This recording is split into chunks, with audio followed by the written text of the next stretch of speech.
100ഓളം സിനിമകളിൽ വേഷമിട്ട് പ്രിയ നടൻ അന്തരിച്ചു. അകാല വിയോഗം സൃഷ്ടിച്ച നടുക്കത്തിലാണ് സിനിമാ ലോകം.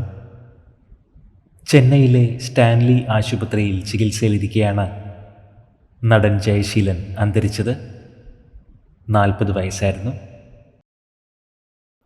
തെറി എന്ന വിജയ് ചിത്രത്തിലെ നടൻ്റെ പ്രകടനം ഏറെ ജനശ്രദ്ധ പിടിച്ചുപറ്റിയിരുന്നു. മഞ്ഞപ്പിത്തം ബാധിച്ചതിനെ തുടർന്ന് ചികിത്സയിലിരിക്കെയാണ് നടൻ അന്തരിച്ചത്. അവിവാഹിതനായിരുന്നു ജയശീലൻ. പുതുവണ്ണാരപ്പേട്ടിൽ സംസ്കാര ചടങ്ങുകൾ നടന്നു. തമിഴ് സിനിമാ ലോകത്തിന് കനത്ത ഒരു നഷ്ടമാണ് സംഭവിച്ചിരിക്കുന്നത്.